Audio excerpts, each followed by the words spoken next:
خزاعہ ایک قبیلہ تھا عرب کا، اس کے بہت سارے خاندان تھے۔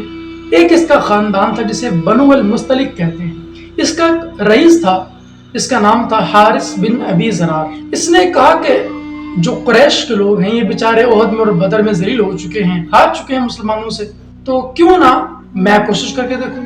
یہ صرف یہ نہیں بلکہ بے شمار قبیلوں کی خواہش تھی کہ ہم انڈیویجول ہو کر انفرادی طور پر کوشش کرتے ہیں کہ ہم ہرا دیں اسلام کو، ہم ختم کر دیں ان کو، ان سے نہیں ہو پایا تو ہم کر دیں۔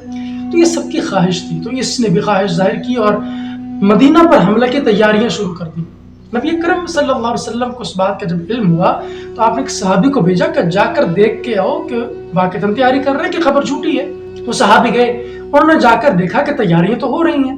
حضور کی بارگاہ میں حاضر ہوئے اور کہا کہ یا رسول اللہ وہ تیاریاں کر رہے ہیں۔ تو نبی اکرم صلی اللہ علیہ وسلم نے صحابہ کو کہا کہ تم بھی کرو اپنی دفاع کی تیاری۔ تو چنانچہ 9 منزل دور ایک مقام تھا جسے مریسا یا مریسا کہا جاتا ہے، یہ مدینہ شریف سے دور تھا۔ اس مقام پر انہوں نے تیاری کر رکھی تھی کفار نے، تو حضور صلی اللہ علیہ وسلم بھی اپنے صحابہ کو لے کر وہاں چلے گئے۔ اسے غزوہ بنو المستلق کہا جاتا ہے۔ اس میں زیادہ لمبی چوڑی لڑائی نہیں ہوئی۔ جب حضور تشریف لے گئے تو حضور صلی اللہ علیہ وسلم کے ساتھ صحابہ کے بہت بڑے اجتماع کو دیکھ کر وہ ڈر گیا اور بھاگ گیا، اور وہاں کے جو مقامی لوگ تھے انہوں نے پھر اپنی حمیت پر اپنی عزت پر بات لے لی اور پھر حملہ کر دیا مسلمانوں پر۔ چنانچہ 10 لوگ مارے گئے اور 600 کے قریب گرفتار ہوئے لوگ، اس میں زیادہ تر لوگ بنو المستلق خاندان کے بھی تھے، اور حارث بن ابی زرار کی بیٹی جویریہ وہ بھی گرفتار ہو کر آ گئی۔ مسلمانوں کے ہاتھ 2000 اونٹ اور تقریباً 5000 بکریاں لگیں۔ یہ غنیمت کا مال تھا، تقسیم ہوتا رہا۔ حضور صلی اللہ علیہ وسلم ابھی کسی ایک جگہ پر پڑاؤ کیے ہوئے تھے کہ حارث حضور کی بارگاہ میں آیا، کہنے لگا کہ میری بیٹی قیدی ہو کر آئی ہے، میں سردار مانا جاتا ہوں، میری بڑی عزت ہے، اس بیٹی کو آزاد کر دیجئے، یہ میری شایان شان نہیں ہے کہ یہ مسلمانوں کی کنیز ہو کر رہے۔ تو جناب رسول اللہ صلی اللہ علیہ وسلم نے کہا کہ کیوں نہ ہم اس کو اس کی رائے پر چھوڑ دیں، جو جویریہ کہتی ہے ہم وہی کرتے ہیں۔ تو جویریہ رسول اللہ صلی اللہ علیہ وسلم کے مزاج سے اور آپ کے اخلاق سے متاثر ہو چکی تھی۔ انہوں نے کہا کہ میں رسول اللہ صلی اللہ علیہ وسلم کے ساتھ رہنا چاہتی ہوں اور اس سے شادی کرنا چاہتی ہوں۔ تو تب سے حضرت جویریہ حضور کے نکاح میں آئی۔ ایک دن ایک صحابی انصار کا اور ایک مہاجر کا ایک جگہ پر ایک چشمے سے پانی لینے کے معاملے میں جھگڑ پڑے۔ انصار کہنے لگا میں اپنے انصاریوں کو بلاتا ہوں، تم ہمارے ساتھ زیادتی کر رہے ہو۔ مہاجر کہنے لگا آ جاؤ بھی مہاجرین، ہم ان سے جنگ کرتے ہیں جو یہ جھگڑا کر رہے ہیں ہم سے۔ ابن رسول وہاں پہنچ گیا اور کہنے لگا لو جی یہ تو مہاجرین ہیں، باہر سے آئے ہیں، انویٹ کر کے آ چکے ہیں تمہارے اندر اور تم میں تمہارا مقابلہ کر رہے ہیں، تو تم کیوں نہ ان سے جان چھڑا لو۔ اس وقت جب کہ انصار اور مہاجرین آپس میں ایک دوسرے سے برسر پیکار ہونے لگے تھے تو جناب رسول اللہ صلی اللہ علیہ وسلم کو اس بات کا علم ہوا۔ جناب حضرت عمر بھی ساتھ تھے۔ حضرت عمر نے اس منافق کا چہرہ دیکھا تو کہا کہ یا رسول اللہ مجھے حکم دے کہ میں اس شخص کو قتل کر ڈالوں۔ حضور نے منع کر دیا، فرمایا کہ لوگ کہیں گے محمد صلی اللہ علیہ وسلم اپنے صحابہ کو قتل کرواتے ہیں۔ صرف یہی نہیں بلکہ اس کا بیٹا عبداللہ جو کہ بعد میں صحابی بنا اور بڑا سچا صحابی بنا، اس نے بھی کئی بار رسول اللہ سے عرض کیا یا رسول اللہ مجھے حکم دیں کہ میں اس شخص کی گردن اتار دوں۔ اس غزوے کے ساتھ بہت ساری چیزیں جڑی ہوئی ہیں، اور ایک آخر کا واقعہ جو واقعہ افق کہلاتا ہے وہ بڑا دلچسپ واقعہ ہے۔ اس کا تعلق سیدہ عائشہ صدیقہ رضی اللہ تعالیٰ عنہا کے ساتھ ہے، اور واقعہ افق کو بڑی خاص اہمیت دی جاتی ہے۔ اس کی وجہ یہ ہے کہ تہمت لگانے والے لوگ ان کی مذمت میں جو آیتیں نازل ہوئی ہیں وہ اسی واقعے میں ہوئی ہیں۔ اسی غزوے کے موقع پر جب حضور اپنے صحابہ کو لے کر واپس آ رہے تھے، سارا قافلہ واپس آ رہا تھا، تو ایک جگہ پر قافلہ ٹھہرا، پڑاؤ کیا۔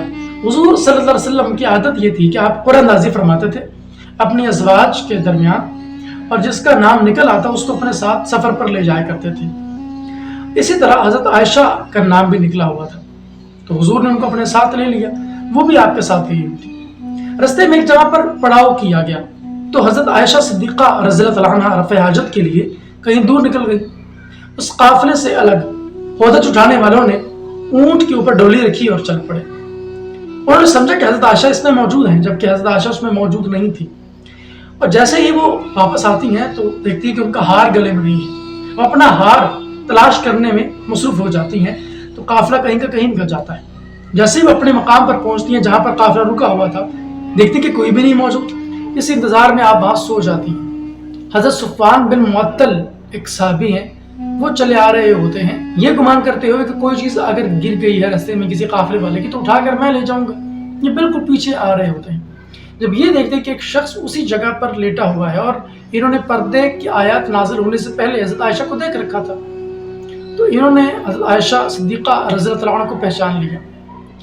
اونٹ کی مہار کو پکڑا، اونٹ کو نیچے بٹھایا اور حضرت عائشہ کو دیکھ کر انا للہ و انا الیہ راجعون پڑھا اور وہ جاگ گئی۔